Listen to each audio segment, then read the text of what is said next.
네, 1% 넘게 양시장이 빠지고 있는 시장이기 때문에 상승하는 종목 찾기가 굉장히 어렵습니다. 그런데 오늘 또 다른 테마라고 해야 될까요? 새로운 성장 동력이라고 말할 수도 있는 수소차 관련주들이 뜨거운데요. 왜 오르는 건지, 이들의 상승이 지속될 수 있는 건지 그 연속성에 대해서 알아보겠습니다. 하이투자증권 강북 더블리엠센터 이화진 과장 나왔습니다. 어서 오세요. 네, 안녕하세요. 네, 안녕하십니까. 네. 정말 시장이 불안하니까 하나씩 테마가 돌아가면서 움직이는 것 같은데 마침 염색하셨나요? 아니요, 아닙니다. 계속 원래 검은색이었습니다. 죄송해요. 아니 네. 오늘따라 좀 진해 보여서 죄송합니다. 네. 아니 이 수소차주들이 많이 움직이고 있는데 네. 이게 무엇 때문에 오늘장에 상승을 하는 건지, 하나씩 테마가 움직였다가 사라져서 또 다른 테마를 시장에서 만들어낸 건지 어떻게 보십니까, 과장님은? 사실 그동안 빠졌던 부분이 사실 수소법이 계속 지연됐던 부분이었고, 그리고 새로운 정권이 나오면서 과연 수소 산업에 대해서 이번에 과연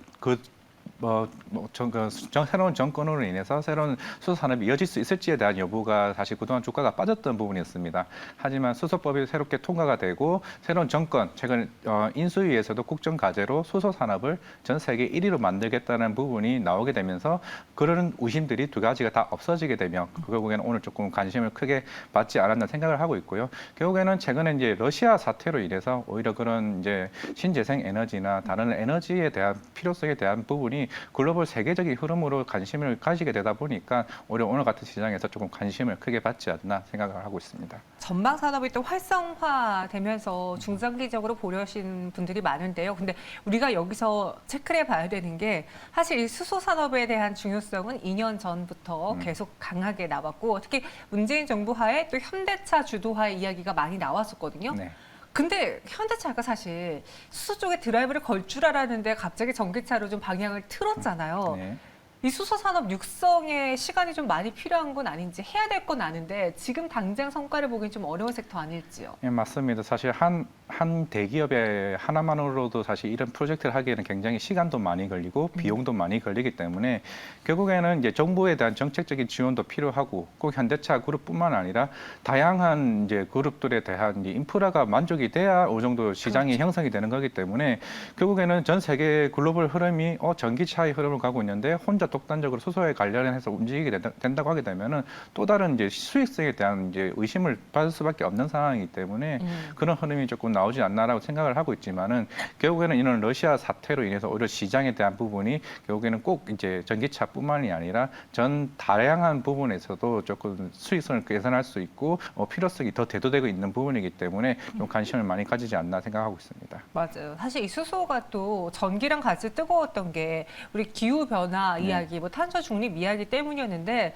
요즘은 전쟁 때문에 네. 좀 그쪽에 우리가 관심을 소홀히 했던 것 같습니다. 하지만 말씀해 주신 것처럼 이 사업은 진행이 되어야만 하고 궁극적으로 또 성과를 나타내야 되는 산업인데, 그럼 대표적인 기업으로 현대차 말씀드렸잖아요. 네. 요 외에 또 어떤 기업들이 있을까요? 실제적으로 뭐 현대 모비스도 있고 현대 로텐도 있고, 특히 두산, 한화, GS 여러 대기업들이 지금 수소 이제 인프라에 대한 뭐 충전소나 연료 충전 시스템 자체를 지금 다 만들고 있습니다.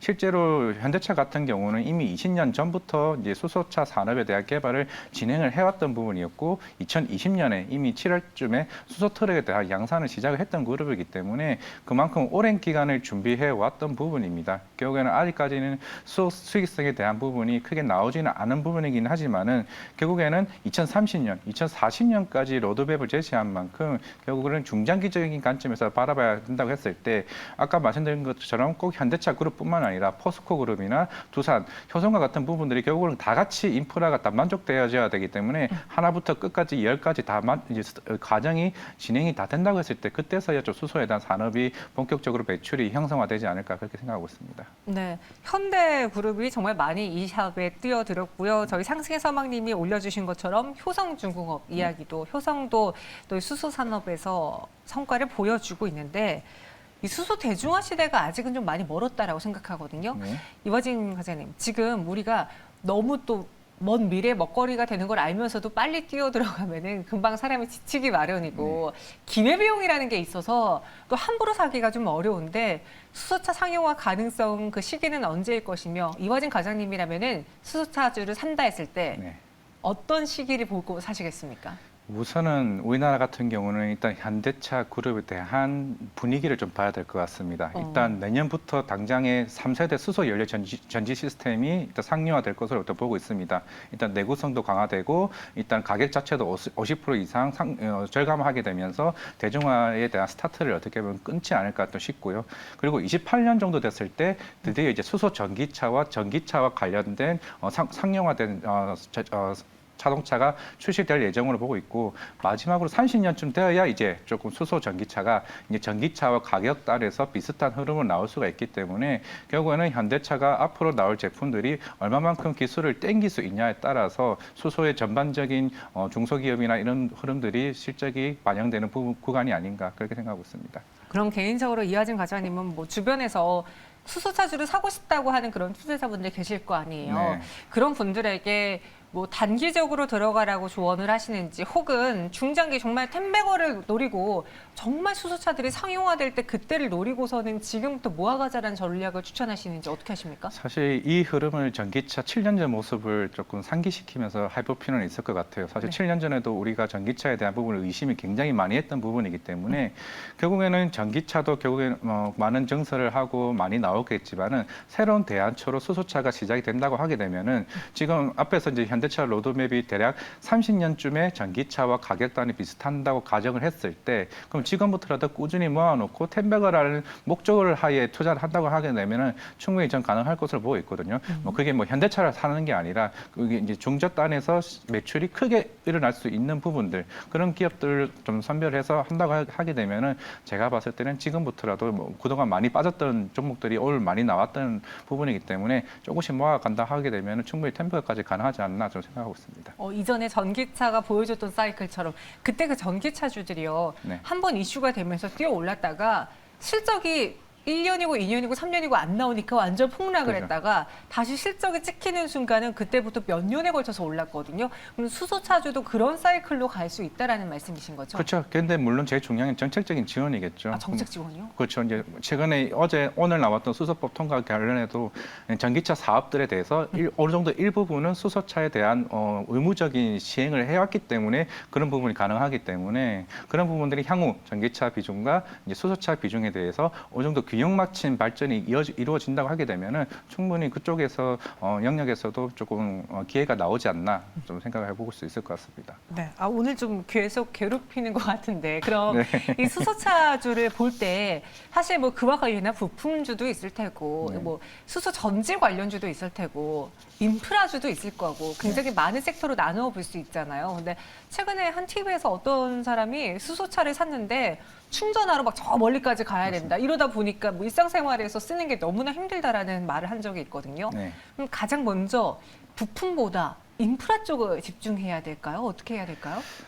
일단은 두 가지 다 맞을 것 같긴 하지만은 제가 봤을 때는 이런 설계 쪽으로 시작을 하는 초창기 모델이 조금 괜찮지 않을까 좀 생각하고 있습니다. 일단 그 업체가 제가 봤을 때는 SPS를 조금 봐야 될 것 같거든요. 이 회사 같은 경우는 우리나라에서 유일하게 수소 팹리스 업체입니다. 팹리스를 한다는 건 결국에 되는 캐파나 증설에 대한 이런 비용단의 부분이 오히려 비용 자체가 없기 때문에 오히려 다양하게 중장기적으로 이 회사가 뭐라 해야 될까요? 자회사 같은 경우 수소 모빌리티 또 시장을 하고 있는데 수소 드론이나 지게차나 이런 선박 등과 관련돼서 지금 내년에 좀 상용화 준비 중에 있습니다. 그렇기 때문에 비용이 없는 상황에서 설비만 한다고 가정을 했을 때 팹리스만 해가지고 오히려 매출이 나올 수 있는 부분이기 때문에 오히려 이쪽에서 먼저 성장이 나올 수 있지 않을까 좀 그렇게 생각을 하고 있습니다. SPSL이 국내 유일 수소 팹리스 업체다. 네. 이 종목을 눈여겨본다라고 해주셨고요. 필립님께서는 수소 충전소 위험해요라고 해주셨는데 사실 우리가 그 수소에 대해서 갖고 있는 가장 큰 걱정이라면은 안전성 문제가 맞습니다. 있을 것 같아요. 저도 이제 차를 운전하는 그 운전자 입장에서 아직도 셀프 주유소 가서 주유할 때 좀 무섭거든요.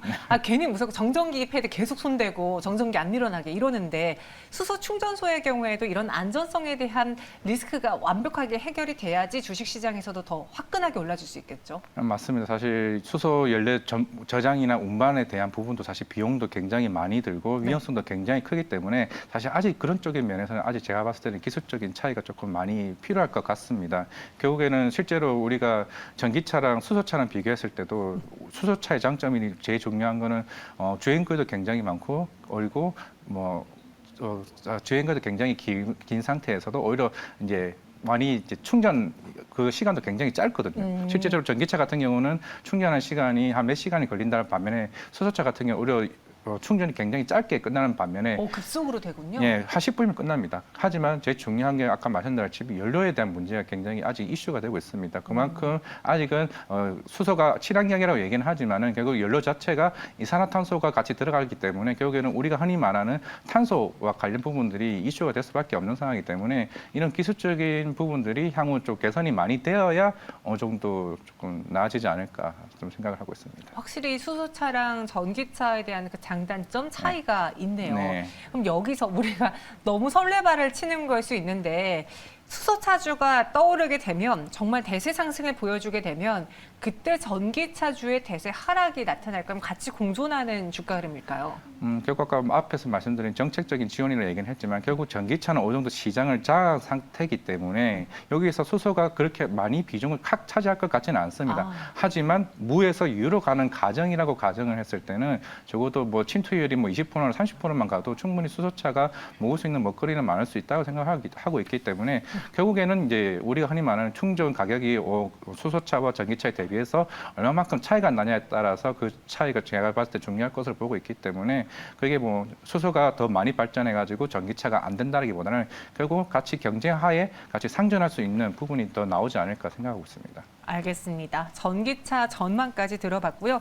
오늘 좀 핫했던 종목 하나만 점검을 하고 넘어갈게요. 유니드입니다. 현재 7.44% 오름세를 보여주고 있고요. 13만 원에서 움직이고 있는데 이 회사도 올해 들어서 시장이 좀 많이 하락할 때 다시 이전 고점을 향해 꾸준히 가고 있었던 상황이거든요. 어떤 회사인지 지금 투자자분들이 눈여겨봐도 괜찮을 만한 종목일까요? 일단 이 회사 같은 경우는 최근에 에그플레이션 통해 가지고 가성칼륨에 대한 강세로 인해서 좀 시장에 관심을 많이 받고 있습니다. 결국에는 이제 러시아나 이제 벨라루스 같은 경우에도 이런 가성칼륨이나 이런 부분이 이제 원자재에 대한 부분들이 계속 이제 수출 중단이 됐거든요. 그만큼 향후 한 5월 달쯤에는 경쟁사인 이제 중국이나 인도 쪽에 대한 물량이 판매에 대한 물량 자체가 아예 동날 수도 있다고 지금 합니다. 5월 달쯤이면 그렇게 되면 이제 유니드 같은 경우는 캐나다에서 이제 100% 전량 구입을 한 상태이기 때문에 5월, 6월 달에 되게 되면은 그만큼 물량을 이제 유니드가 오히려 다 차지할 수 있는 부분이 있기 때문에 그렇게 가능하게 된다고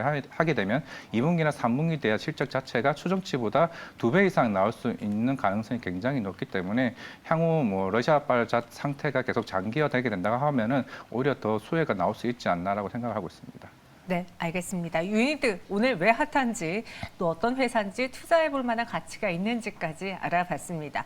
수소차주 우리가 궁극적으로 봐야 되는 목표치이긴 한데 시간이 좀 오래 걸릴 수 있어요. 오늘 이야기 들어보시면서 투자 판단에 그리고 사이클 한번 잘 참고해 보시고요. 이화진 과장님은 여기서 인사드리겠습니다. 고맙습니다. 네, 감사합니다.